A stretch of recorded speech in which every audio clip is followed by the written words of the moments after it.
If you know me from this channel, then you recognize my voice. And no, I don't sound like Snape. Nor do I sound like Kevin Spacey in K-Pax. At least I don't think I do.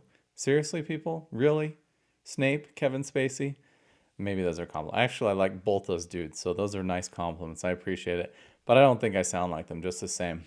Anyway, for the last 4 years, I've been running a research project, and my research project has been dedicated to finding out what turns you on, what gives you pleasure, and what you want. Now, I've spent years studying Tantra, sacred sexuality, learning about sexual healing and intimacy. I ran my own Tantra studio for a while, and I've been working with people and people who work in sexuality for almost a decade. And while I've been doing that, I've been going deeper and deeper, deeper and deeper. Oh, I love you guys because you get all this into the field, as it were. And the deeper you get into pleasure and sensuality and sexuality, the more stuff you start learning about you and your core and who you really are and what you really want and what your desires are.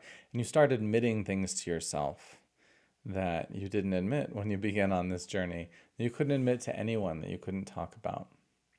Well, one of those things that I started admitting a little bit more openly a few years ago was my deep and dividing fascination in erotic hypnosis, which you've probably had a chance to sample. If not, type in 07 orgasm on command. That's me. Anyway, and the other thing that I found out is my fascination with domination and control, which I used to totally castigate, which I used to damn and condemn myself for. But thanks to people like Galen Foos and others, especially as I was living in San Francisco for 3 years, I got to dive into the BDSM community, the BDSM lifestyle, the world of BDSM, a lot more domination, submission. One of my best friends is an expert tire and loves to tie women up and untie them, and beautiful decorative patterns that they can wear as clothing and suspend them and spin them around and things. Yes, and we did that together with several women and took some photos and gorgeous photos, fun time, and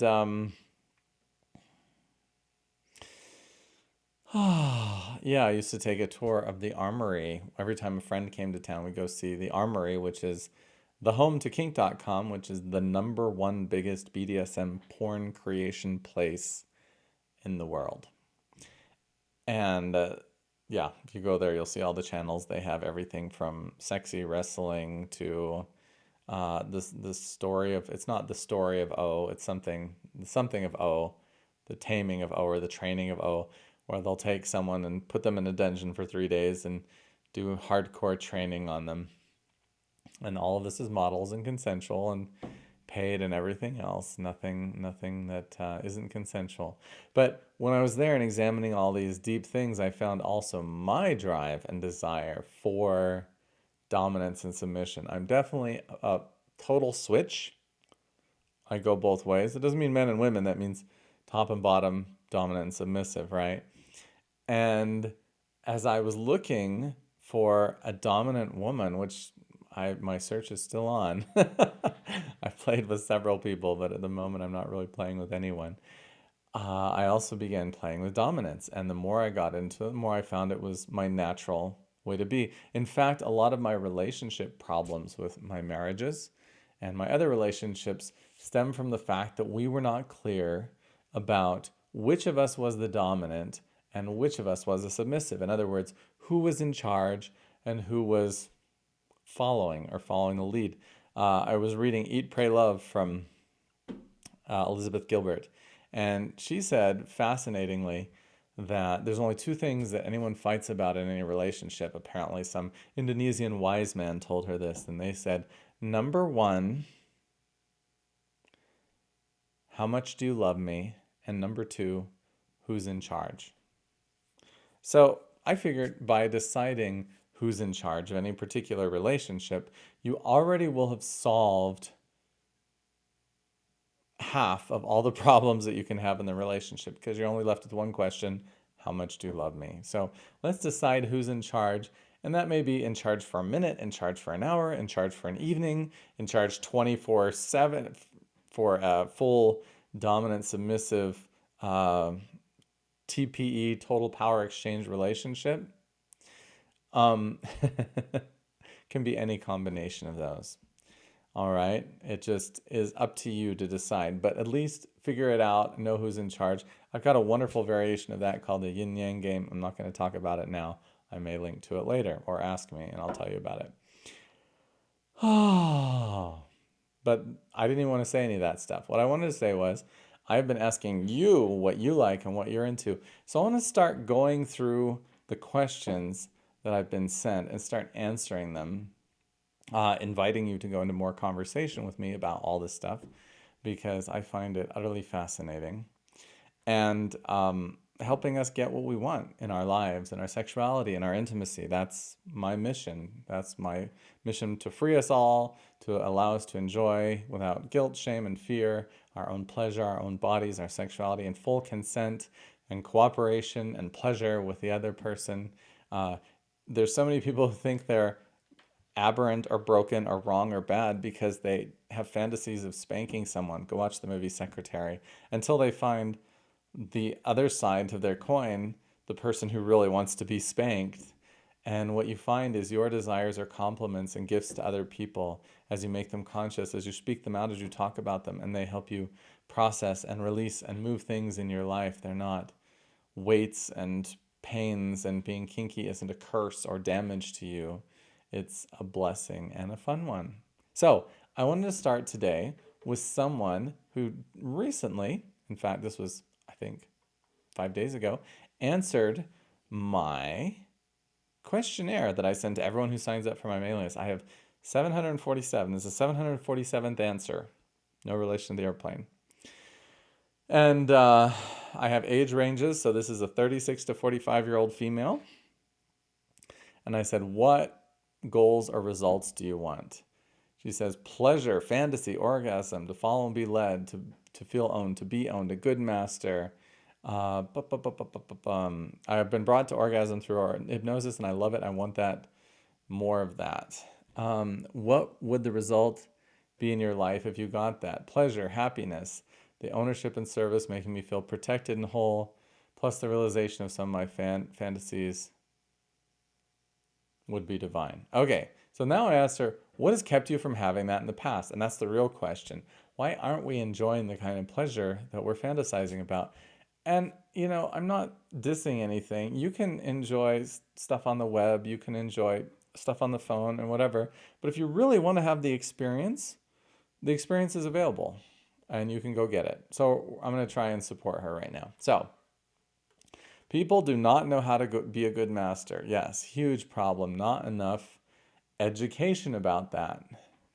We're working on it. Although, yeah, Orpheus Black.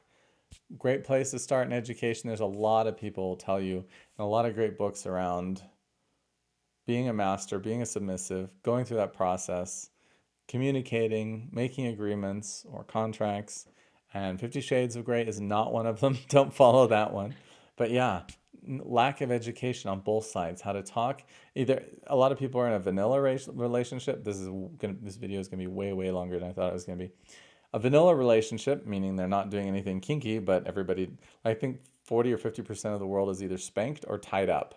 So in other words, almost everybody's kinky, or virtually a majority. It may even be more than that. In some way, and not just doing the missionary position every Sunday, if that. So many sexless relationships, it's really a catastrophe. Anyway, and we don't have education about it. So not knowing how to participate, it's not like you even had a course in school about how to have relationships and how to get along erotically. And now you have the next level, how to have a kink relationship. Well, that requires a whole new level of communication. And some of the people that I know in the world who are the best communicators about relationships and sexuality are deeply kinky, and that's where they've practiced those skills. So people do not know how to be a good master. So you may have someone in your life that is a great partner, but they don't know how to do that. There are ways to have that talk, to have that conversation to help them learn to be the master, to help you to learn to be the submissive, if that's what you want in your life, and vice versa. Although they may say no, there's a lot you can do to support them in perhaps trying out something with you. And if someone loves you, often they're going to take that step. If they're not feeling threatened, if they're not feeling afraid, to try things out that they wouldn't otherwise have normally tried. Normal relationships that don't want to partake as they find it odd. Exactly. Find my fantasies too full on. Well, FetLife. Are you on FetLife.com? If not, get on FetLife.com. Start talking to people, start sharing. And then, even better, go to the munches and meetups and meet people. Yes, you need to be careful because relationships are dangerous. Any relationship is dangerous, not just one where you're getting tied up and flogged. All sorts of horrible things happen in relationships, so it pays to be safe. But the wonderful thing is that there's communities that you can go to and meet people and learn about what you want to do and get an experience in a group before you meet one-on-one with someone, where you make clear agreements. And if they're in the community and you're in the community, that provides a little bit of safety. There's more ways to be safe as well. But if you are kinky, it's the shortcut is to start in a kinky community and meet people there. And yeah, you can do that online, locally, and one thing will lead to another, and you're going to meet a lot of people and find someone to play with. All right. I feel out of control without bounds, no real grounding in what is wanted or needed in normal relationships. They are too messy. Has anyone else had this problem? I've totally had this problem. You're in a relationship. Oh, this is how it works for me. I teach a relationships course. It's called Perfect Relating. It's available as part of my complete package of everything that I teach and that I share for a monthly rate, and I'll answer your questions and support you with it. But normal relationships is what I hear her saying is they're even more difficult, even more complex than kinky relationships. Why is that? Because as soon as I have a girlfriend or a wife, or someone finds a boyfriend or a husband, what happens is you've applied a label to them. And you can just imagine yourself branding husband on someone's forehead. And once that label is applied, then you have, consciously or subconsciously, a whole list of things in your mind. This is what a husband does, or this is what a girlfriend does, or this is what a wife does. And when you find your new partner who has the label across their forehead, not behaving in that way, you start treating them like a car that doesn't go. Now, there may have been no conversation about what you expect from a girlfriend or a boyfriend. There may have been no agreements made, but they will not be doing it, whatever it is. You will have picked it up from your family of origin or your last relationship, and then you'll get angry at them and resentful because they're not doing what the label says. Well, one thing I say is don't apply labels to relationships. You know how when you get together with someone for the first time, it's a gift, it's a joy, it's beautiful. But after a while, especially once the labels are applied, you start to feel, well, that's my girlfriend, therefore she needs to have sex with me. Or that's my husband, so he needs to talk to me about my feelings. Really? Was that part of the agreement or not? Our old structures are breaking down. And this person, this woman is expressing exactly what I felt. Hey, it's not clear. What do we do? What's your role? What have you agreed to do as my boyfriend or my partner? What have you not agreed to do? What do I want that I didn't talk to you about? Oh, so much easier just to be kinky, just to be dominant. All right. So then she says, yeah, no real grounding what is wanted or needed in normal relationships. That's the basic training every kid should get. And I've created systems for myself to get. I had to teach myself these things because I didn't get it in school. And now on to the rest of her question. They are too messy. Master and slave is so definitively outlined. It is, and it's not. It depends on what you negotiate. But yeah, you can definitively outline it, or outline it much more definitively, because you both understand that when you come to a relationship, there is a power dynamic going on no matter what. And when you start entering into that power dynamic and playing with it, you're going to have the chance to make agreements and to make commitments and contractual things, so that the things happen that you want and don't happen that you don't want. And there's plenty of education about that, so I'm not going to say too much more about that here. I want to worship and adore, so totally, completely, giving myself over in all ways. Well, what does all ways mean? Does that mean you'll service other people if this person tells you to? That may mean, if you say, well, I want to serve in all ways, that may mean that may mean always for them, but that may not mean it for you. What does that mean for you, right? Does that mean you'll cook and clean and bake and do the dishes and all the housework? Is that service in all ways for you? This is why I asked the question, what would that result be in your life? If you had it, what's the 3D? And until people start talking about the actual 3D, you don't really know what you're talking about. And you're just like, I want to serve you in all ways. And he's like, amazing, go clean my kitchen. And if that's not your idea of hot romance, then you need to have a deeper conversation of what it means to serve in all ways. Little aside, I'm going to take a little aside here.